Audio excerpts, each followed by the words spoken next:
Okay, everyone, welcome back to the Monopolistic Investor.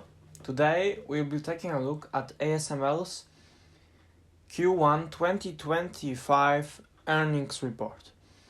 Here you can see the investor presentation, and I'll just go over it quickly. Of course, we have other things to get into, such as Google facing a lawsuit from Britain against being uncompetitive towards other search engines. We'll take a look at that, and also Figma, the company that Adobe tried to buy out for $20 billion, is set out to go public. And I'll take a look at this and we'll see how that impacts me as an Adobe shareholder. So let's take a look at ASML's investor presentation. We can see that over here they are highlighting the fact that the semiconductor industry remains strong and that many companies are trying to use this technology to the maximum.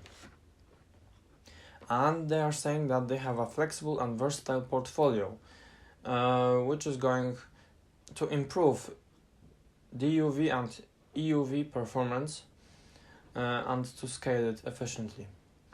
And they see an opportunity to achieve their annual revenue by 2030 to approximately 44 billion euros.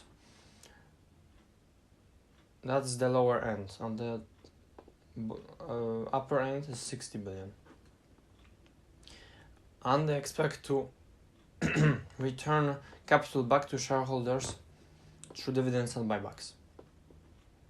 What we see in this quarter is that their net sales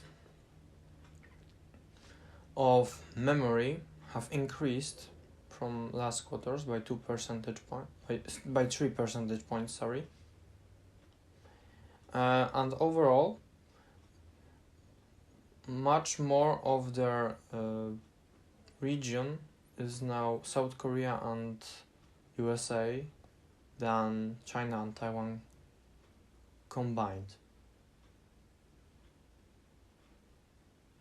No, sorry, I got mixed up.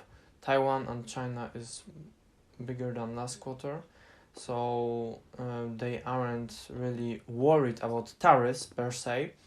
As I listened to their earnings report interview, and they said that this is a temporary situation, and of course they don't know much about it. It's very dynamic. We can see that EUV sales stayed mostly the same. Total end use installed base management, so the machines that are in one place and they are managing them, it made up that much of the revenue. So we can see that the memory making machines, they increased substantially while logic decreased from last year's. We can see that ASML is focused on providing capital back to shareholders, and they are on track to grow it, and they aren't scared of doing buybacks at a great time, because as we can see from this chart over here, ASML has been down 32% over the past year. For me, it has been an investment which is questionable for others, but for me it's a no-brainer right now, as it is a very high-quality monopolistic company which has huge barriers to entry, as they have 20 years of experience in the EUV market. And I'm very happy to see that the management is doing exactly what Benjamin Graham is saying in his book, Intelligent Investor, that companies should buy back shares when the share price is compressed. And overall, moving to the outlook, we can see that they are expecting for the full year of 2025 between 30 billion and 35 billion euros, with the 30 billion mark set because of some uncertainty with their customers, and I think it's also because some tariff complications, it might be around that, so I'm not worried about them at all. We can see that while it is a cyclical business, it's trending in the right direction. We can see growth in this metric. Gross margin is improving. That is their sales, so their revenue, minus the cost of goods produced. And that is what is now 54%. I like it. We can see that R&D costs are increasing, but that is normal for a company which is trying to get the best talent in the world to their company. We can see that exchange rates are fluctuating, a lot. But they have a positive position.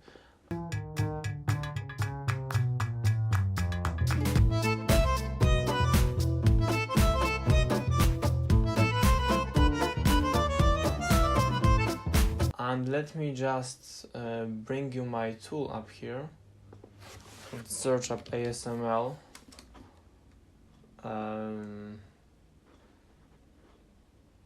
Let me just put it up here. And many people think that semiconductor companies are cyclical. Well, yes, they are, but the thing is, you need to take advantage of all of this cyclicality to invest in high quality companies on dips. It's impossible to time the dips, but it's possible to get the best deal. We can see that ASML is a very financially stable company with positive cash and net equity positions. And overall, comparing it to similar companies in the sector, well, they aren't the best comparisons, but we can see that they have really high ROIC, return on invested capital, so how much money the company makes of the money that they invest back into the business, return on assets, so the things that make them money, and return on equity, so what is the investors' return on their available money. We can see that the market share of ASML here is marked at 25.17%. I don't think it's true in that context, as it is focusing on the broader range of products and not only on their EUV machines, which they have a complete monopoly over. We can see that ASML's growth in terms of revenue, if we were to assume a 4% revenue growth rate, it would amount to $814. Compared to the current price of $644, well, it's just too little, in my opinion. I think that their revenue will keep growing at around 20%, or maybe something like 10% definitely, because from what I've seen on them, here you can see it, revenue growth rate, so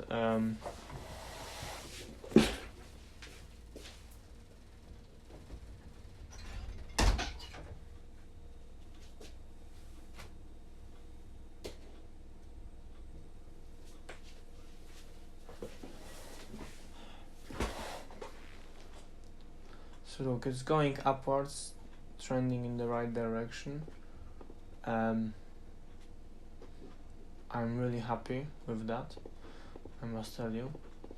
So now let's go back to our discounted cash flow valuation.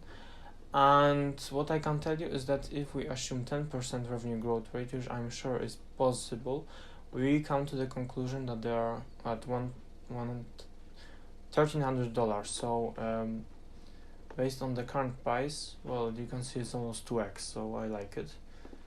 Of course, this isn't financial advice.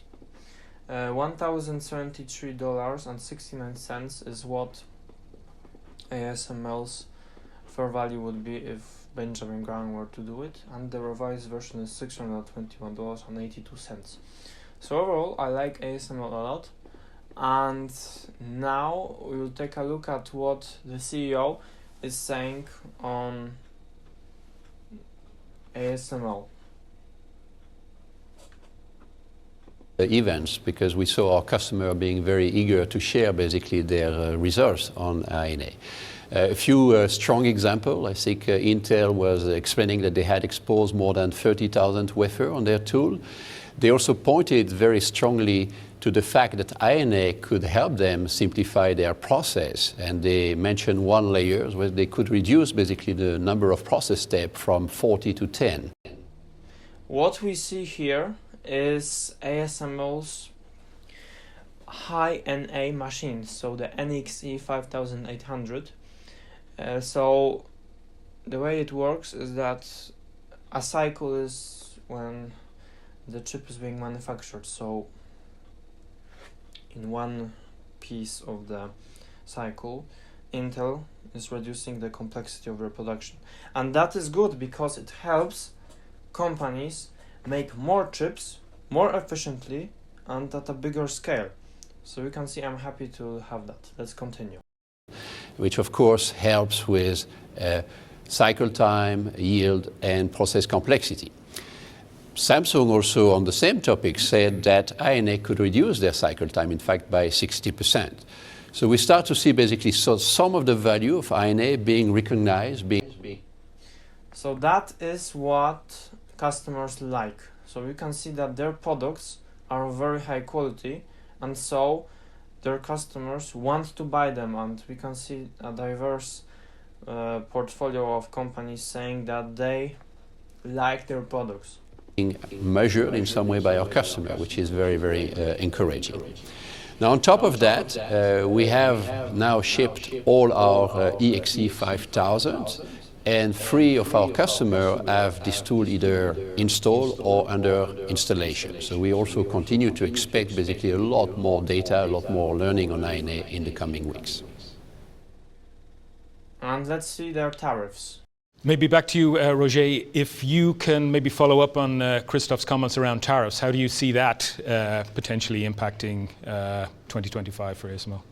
I think Christophe said it. First of all, it's a very dynamic field that we're operating in when it comes to terrorism. Maybe, it would be good to have a bit of a breakdown where it could potentially affect the ecosystem. So first off, obviously, you have tariffs that could be imposed on shipments of entire systems, new systems into the United States. So that's one category.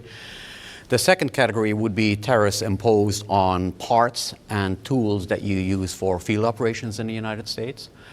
The third category could be on what we import into the United States for manufacturing in the US. As you know, we have some manufacturing capability in the US, so anything related to that would be the third category. And the fourth could be, any other country imposing tariffs on things that are being shipped from the United States into those countries. So those are the different, I would say, direct implications of tariffs. We're very actively working with the entire ecosystem to try and minimize the overall impact on the whole ecosystem as a result of that.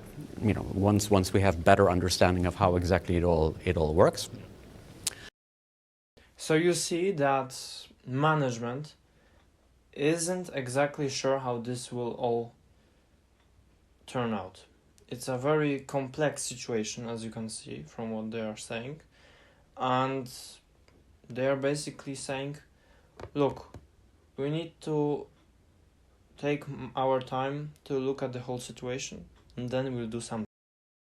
But clearly our intent is that the impact that it should have on our financials should be as limited as. But we can see that they are clearly committed to doing the best for the shareholder. Moving on, we will be taking a look at now Google is being sued by Great Britain for the alleged dominant market position in the online search industry. So let me just read a bit here. The class action filed at the Competition Appeal Tribunal on Tuesday argues that Google's actions enabled it to charge higher prices for the advertisements that appear in search inquiries that it otherwise could in a competitive market. It said that the US tech giant contracted phone makers to pre-install Google Search and the Chrome browser on Android devices and paid Apple to make it the default search engine on iPhones with the intention of shutting out competition. That's what they are saying. And Google, of course, is reacting as, of course, this is yet another speculative and opportunistic case, and they will virtuously. This individual here, Orbrook, is saying that businesses had almost no choice but to use Google Ads. Well, what else do you want to use then? You can also use Meta Ads. You can also use billboards. You can use flyers. They are saying that it's essential for visibility to be on a top spot on Google's pages. Well, guess what? SEO is actually a thing. You can try doing that. I'm trying that. I'm not trying to downsize any small businesses. That's not my point. What my point is that people need to stop thinking that Google is the only way to advertise online. You have things like content marketing, which is what I'm doing with my newsletter and this YouTube channel, and also you have things like making communities on Facebook or Reddit so that many people join them and ask you questions. That is part of advertising. And so I think those people who don't do many things online themselves, well, what use is a Google Ads thing if you don't even post anything on Facebook? Well, it's useless. That's why I believe that it's not the only thing to do. Google isn't the only choice for browsing websites. For example, on Microsoft Windows, you have Microsoft Edge, which uses Bing. And many companies don't want to fiddle in with the Google browser. They just want to use what's installed, probably. So overall, I'm not worried about this. Google, because of that, well, it's actually not, well, this whole situation happened when? 13 hours ago. Right now, it's 11:30, so 13 hours ago would be somewhere here probably. Well, it dropped like a stone. Well, guess what? After some time, it went up again. Those situations will happen all the time, and we as investors need to be disciplined and stay on the right track. I'm not worried about Google. It's a very high quality company, and I'm holding it. Moving on, we get to the news that Figma is trying to do an IPO after not doing a deal with Adobe. And well, Figma has been widely considered as a candidate to go public after antitrust regulations in Europe and Britain blocked Adobe's deal in December of 2020.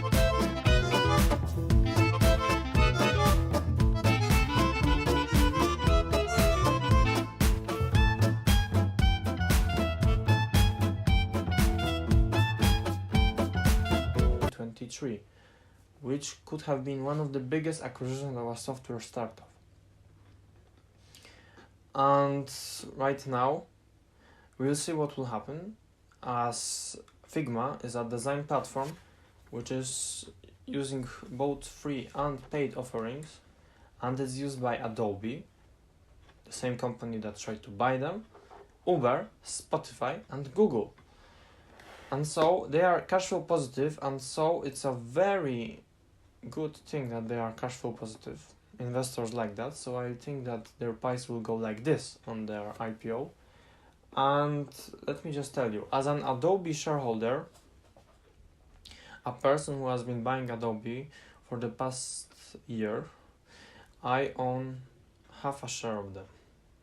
Let me just tell you that owning this company hasn't been easy. It's going down a lot, even though its financials are getting better and better.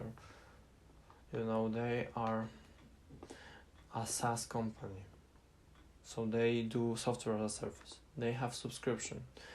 If we take a look at Adobe here in Market Vision, the tool that I developed myself, and it's available as of today for all of my paid memberships from Substack, we can see that Adobe's financial health is actually quite extraordinary. Look, net equity position positive, net cash position positive, so they could easily just liquidate those liabilities like that. They have a high gross margin, look, 89%, so we see growth for so we can see room for growth here, and they have a profit margin of 30%. That is really good, I must tell you. Another company that I recently analyzed is Text SA. I will go into it in some articles later, but it's a tech company based in Poland, and it makes this chatbot live chat software and other things, and they have a 50%, so really high quality Adobe here. We can see that compared to other companies such as Intuit, which I own, by the way, Cadence, Workday, Autodesk, FICO, they are also pretty strong, you know. Autodesk is a very high quality company which has a very complex piece of software. FICO, well, it's also great, but their ability to increase prices out by a wide margin can get a lot of attention from the regulators, so I'm not for that. We can see that Adobe's market share in comparison to all of those companies is about 21. Well, you know, some of those companies don't have the same products, such as CRM. Intuit, well, not the same. MicroStrategy, well, I don't think so, but you know, Workday, I think similar. So, you know, if we take that into assumption and Figma would be somewhere here, well, I guess that Adobe will still be the dominant position. My school is, for example, using Adobe on a daily basis. And let's now look at their financials. We can see their quarterly net income. Well, it's slowly creeping upwards. What I do like about this company is the fact that they have a high gross margin, and that means that there is room for growth. Here we can take a look at the revenue growth, 10% year over year for the past 2 years at least. I like that. 10% growth isn't bad for such a big company. If we assume that they do half of that, it's still $657, and compared to the current share price of $344, well, you see the equation. If we look at 10%, $1,038. It's really undervalued right now. Even Benjamin Graham, who is a big skeptic in growth companies, is assuming 729 in his revised formula, and the classic version 1,341. So I bought some Adobe the last time. Right now I'm not buying it as I have not enough money in my portfolio, 42 cents. I'm waiting for Archia's dividend payment on the 31st of April, I think. So that is when I will do something. But overall, I think that the impact that Figma might have on the share price of Adobe when it goes public might be negative. as investors can see Figma as a direct competitor to Adobe, but I don't agree with that, as Adobe is way more diversified. They own many businesses, and also people are used to them in a sense that they are already paying for the subscription, and Adobe is offering much more detailed solutions. They have many products, they have e-signatures, they are much bigger than you think. I'm even using them myself, a free version of Adobe Acrobat Reader on my phone. So overall, I'm bullish on Adobe, I'm bullish on ASML, and I'm bullish on Google, no matter what someone says. Those are really high quality companies. And let me just say that I'm still holding everything. I'm not doing decisions based on the emotions. And I think that in the long term, I can outperform the market. Thank you everyone for watching this video, and I will see you later. Goodbye.